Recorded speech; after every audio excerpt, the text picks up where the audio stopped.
Hello, everyone. Honestly, the insecurity in Nigeria is really getting out of hand. And one of the things that I always talk about is that we're all victims waiting to happen. You might think you're safe in your place, you're far away, it won't happen to you.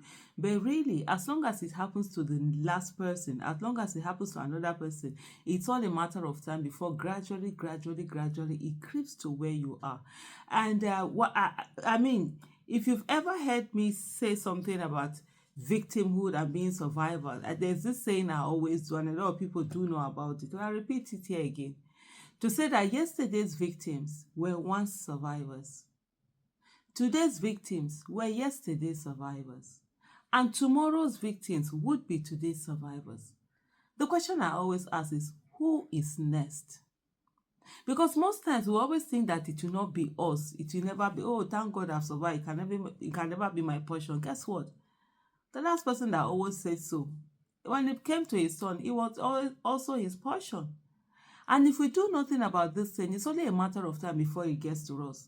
What we are doing with our silence, what we are doing by allowing all of these things to keep happening, is that we continue to allow, the government have enabling environment to abdicate their responsibilities, while the terrorists, the criminals, get more emboldened to come after us. And recently, we just heard of the kidnapping or abduction of Fuani Group MD, Mohammed Fuani, two others in downtown Lagos, ambushed. And this was done in Ikoyi. It's one of the safest places in Lagos. In that where you have, highbrow, real VIPs living there. And they're demanding ransom of $1.5 million. Yes, you heard me right. I didn't say 1.5 million naira. $1.5 million. That's what they're demanding. For years, I kept saying that all of this insecurity that is happening, this ambush, this kidnapping, banditry, whatever, they were happening in the villages. We kept quiet because we believed that we are in the cities, it cannot get to us. I said when they get tired with the people in the villages, they will come after us. When it's happening to the poor, we do not. When they get tired of the poor, it will come. If the rich, it will come to the turn of the rich. This is not the time for us to keep being silent and just think that, oh, these things will happen to us.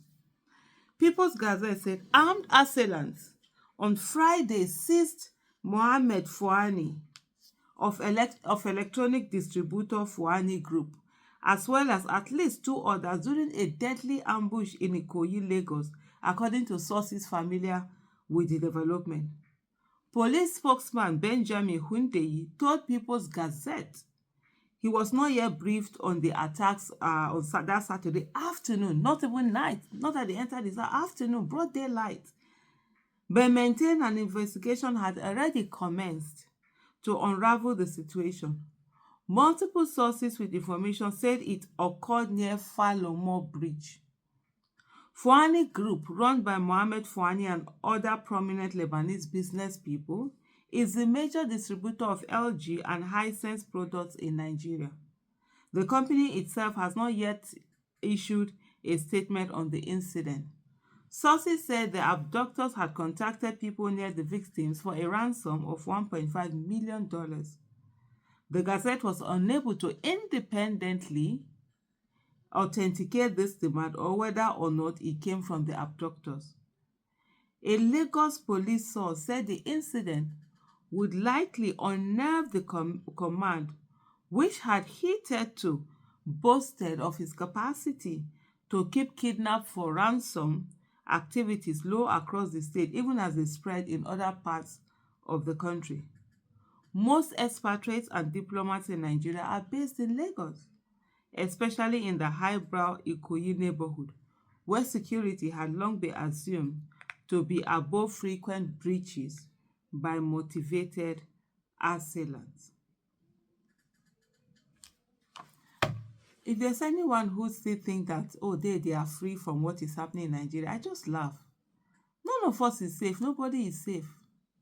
The fact that they've not come to it's not really because there's any safety measures put about it. Maybe they've not just targeted you or whatever. The situation we are in now is so dire. Yet nothing is being done. There's no sense of urgency. There's nothing.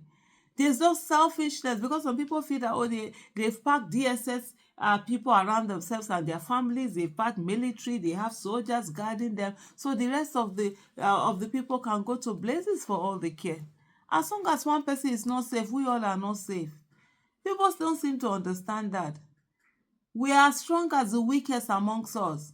And that's why it's very important to ensure that there is a generality of security, of safety, of protection of lives, that the Nigerian life must matter, that any life on Nigeria must matter. That day, when everybody's life matters, then definitely your own will matter too. Otherwise, we'll just be at the mercy of these people who will wake up every day and just think of doing all sorts of things to us because they know at the end of the day that there's no state to protect anyone. For how long are we going to stay like this, praying? Every day is prayer, one prayer or the other, because we think that we have the patent to prayers. Nigeria will sit down and refuse to do anything, and refuse to do the right thing, and refuse to hold those that they voted into office accountable, but they will say they are praying. Why do you want God to do for you what he has given you the capacity for you to do for yourself? Why should God do anything for you when you have everything, when he has equipped you with everything that is needed? We should be praying for God for those things that we cannot do for ourselves. We should be praying to God for those miracles that we don't have the power yet to be able to do anything about them. But not for the most basic things that God has given us capacity to do for ourselves. You see people going to, they are praying for against the insecurity, they are praying this, they are praying that. God has given us the capacity to tackle this. And that's what government is there for. Any government that cannot protect the lives and property of its citizens is not fit to be called a government. Is it when they kill every one of us that the government will do something? Is it when every one of us is taken that the government will do something? Or is it only when their own is affected that they will do something? Today they think that we don't matter. Yes, they can kill us, they can do anything. But I can assure that when they are done killing us, they will come after them. And so it is in everybody's selfish interest to ensure that it's safe, that the country is well secured and safe for everyone and well guarded. Because as long as it's not secure for everyone, nobody is safe. Like I always say, it's only a matter of time. And then the question is, who will be next? We are all victims waiting to happen. Being a victim in Nigeria is no longer a matter of if you will become a victim. It's not a matter of when will you become a victim. Those who have been killed will not be killed again. The next to be killed are those of us who are alive. Who are those who are alive? You and I are alive now. You don't know who the next victim is. So it's in our interest for us to do everything we can to ensure that every Nigerian life is safe and secured. Otherwise, all of us are not safe and secure.